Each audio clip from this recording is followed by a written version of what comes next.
প্রযোজক সমিতির অফিস সচিব সৌমেন রায় বলেন, ঈদের সিনেমা মুক্তির জন্য অনেকেই যোগাযোগ করেছেন। আগের চেয়ে ঈদের সিনেমা নিয়ে প্রতিযোগিতা বেড়েছে। এরই মধ্যে 4টি সিনেমার নাম নিবন্ধ হয়েছে। ঈদে কোন কোন সিনেমা মুক্তি পেতে যাচ্ছে আর কিছুদিন পর তা চূড়ান্তভাবে বলতে পারব। 1 মাস সিয়াম সাধনা শেষে আসবে খুশির ঈদ। ঈদ উৎসবে প্রেক্ষাগৃহে উঠবে নতুন সিনেমা। এখনই মুক্তি প্রতীক্ষিত সিনেমা নিয়ে শুরু হয়েছে জল্পনা কল্পনা।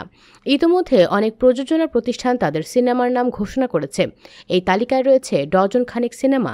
এগুলোর মধ্যে উল্লেখযোগ্য সিনেমাগুলো হল রাজকুমার, কাজল রেখা, সোনার চর, ডেড বডি, দেয়ালের দেশ, ওমর, চক্কর, আহারে জীবন, মোনা, জিন 2, পটু। চলচ্চিত্র বোদ্ধারা বলেছেন, ঈদের সিনেমা নিয়ে আগাম ঘোষণা এলেও শেষ মুহূর্তে সরে যায় অনেক সিনেমা। অনেকেই ধারণা করেছেন হয়তো গত ঈদের মতো এবারও 5টি সিনেমা মুক্তি পেতে পারে। ঈদে শাকিব খানের সিনেমা থাকে দর্শক আগ্রহের কেন্দ্রে। এবার মুক্তি পাচ্ছে তার অভিনীত সিনেমা রাজকুমার। এটি নির্মাণ করেছেন হিমেল আশরাফ। একটা সময় এক ঈদে শাকিবের 5টি ছবিও মুক্তি পেত, তবে এর ধারায় ব্যত্যয় হয়েছে। এবার এক সিনেমা দিয়েই ঈদে শাকিব তার উপস্থিতি জানান দেবেন। এরই মধ্যে সিনেমাটির শুটিং শেষ করেছে প্রযোজনা প্রতিষ্ঠান ভার্সেটাইল মিডিয়া। এতে শাকিবের সহশিল্পী কোর্টনি কফি। গত 11 মার্চ শাকিব খান তার ফেসবুকে লেখেন, রাজকুমার কামিং দিস ঈদ উল ফিতর। পরিচালক হিমেল আশরাফ বলেন, অনেক বড় পরিসরে রাজকুমারের শুটিং হয়েছে, যা কিছুদিন আগেও বাংলা সিনেমার জন্য স্বপ্ন ছিল। শুধু নিউ ইয়র্কেই টানা 18 দিন শুটিং হয়েছে, যেখানে প্রতিদিন অনেক মার্কিন পেশাদার কলাকুশলী কাজ করেছেন। সঙ্গে বাংলাদেশের টিম তো ছিলই।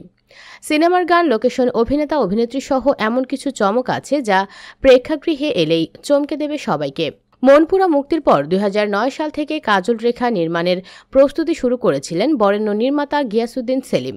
দীর্ঘ 12 বছরের গবেষণা শেষে 2022 সালে ছবির শুটিং করেন। সিনেমাটি এবারের ঈদে তিনি মুক্তি দিতে চান। প্রায় 400 বছরের পুরনো প্রেক্ষাপটে ময়মনসিংহ গীতিকার একমাত্র রূপকথা অবলম্বনে নির্মিত হয়েছে কাজল রেখা। এতে অভিনয় করেছেন শরীফুল রাজ, মন্দিরা চক্রবর্তী, ইরেশ জাকের, সাদিয়া আইমান, আবুল কালাম আজাদ, মিথিলা, খায়রুল বাশার, শাহানা সুমি, সুজয়। গিয়াসউদ্দিন সেলিম বলেন, 2 বছর ধরে 50 দিনে নেত্রকোনার দুর্গাপুর, খুলনা সুন্দরবন, কক্সবাজার, সিলেটের হাওর ও রাজধানীর মিরপুরে কাজল রেখার শুটিং সম্পন্ন হয়। আমরা অনেক পরিশ্রম করে সিনেমাটি নির্মাণ করেছি। আশা করছি দর্শকদের ভালো লাগবে। পটু সিনেমার ফার্স্ট লুক প্রকাশ করে ঈদে এর মুক্তির ঘোষণা দিয়েছে পরিবেশক ও প্রযোজনা সংস্থা জাজ মাল্টিমিডিয়া। সম্প্রতি প্রতিষ্ঠানটির ভেরিফাইড ফেসবুকে এমনই সুখবর মিলেছে। সিনেমাটি নির্মাণ করেছেন আহমেদ হুমায়ুন। এ ছবির নাম ভূমিকায় অভিনয় করেছেন ইভান সাইর। সিনেমায় আরও অভিনয় করেছেন আফরা সাইয়ারা, শোয়েব মনির, দিলরুবা হোসেন, দোয়েল, বাচ্চু দেওয়ান, গালিব সর্দার প্রমুখ। এছাড়া সম্প্রতি সেন্সর বোর্ড থেকে ছাড়পত্র পেয়েছে জাজ মাল্টিমিডিয়ার আরেক সিনেমা মোনা, জিন 2। এটিও ঈদে মুক্তি পাবে বলে জানিয়েছে প্রতিষ্ঠানটি। সত্য ঘটনা থেকে অনুপ্রাণিত হয়ে তৈরি হয়েছে মোনার চিত্রনাট্য। সিনেমাটির নাম ভূমিকায় অভিনয় করেছেন সুপ্রভাত। আরও আছেন তারিকানাম খান, আহমেদ রুবেল, দীপা খন্দকার, আরিয়ানা, সাজ্জাদ হোসেন, সামিনা বাশার, শেহজাদ ওমর, রেবেকা, মাহমুদুল হাসান মিঠু, শামীম প্রমুখ। অন্যদিকে ঈদের ছবি হিসেবে মুক্তির জন্য পুরোপুরি প্রস্তুত জাহিদ হোসেনের সিনেমা সোনার চর। এতে অভিনয় করেছেন ওমর সানি, মৌসুমী, জায়েদ খান, শহীদুজ্জামান সেলিম, স্নিগ্ধা, শবনম পারভিন সহ অনেকে।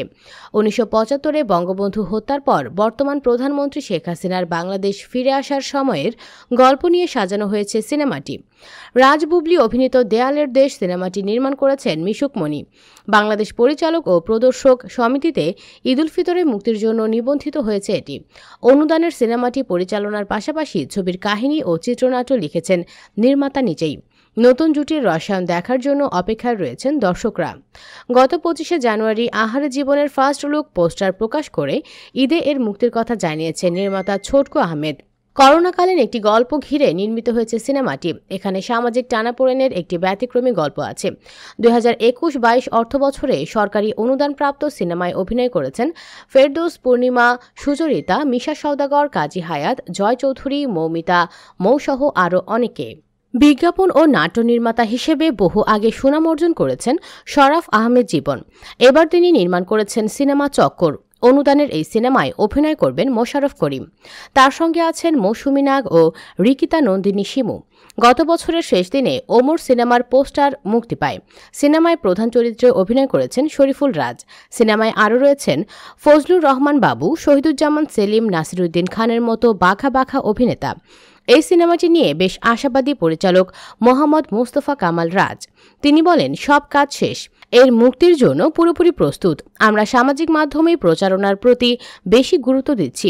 আশা করছি সিনেমাটি দর্শকদের ঈদের আনন্দ আরও বাড়িয়ে দেবে।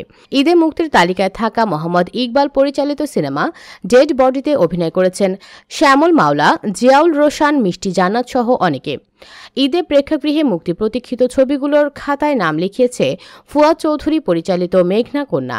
গত ৮ মার্চ নারী দিবসে অনলাইনে অবমুক্ত হয়েছে নারী পাচারকে কেন্দ্র করে নির্মিত ছবিটির টিজার।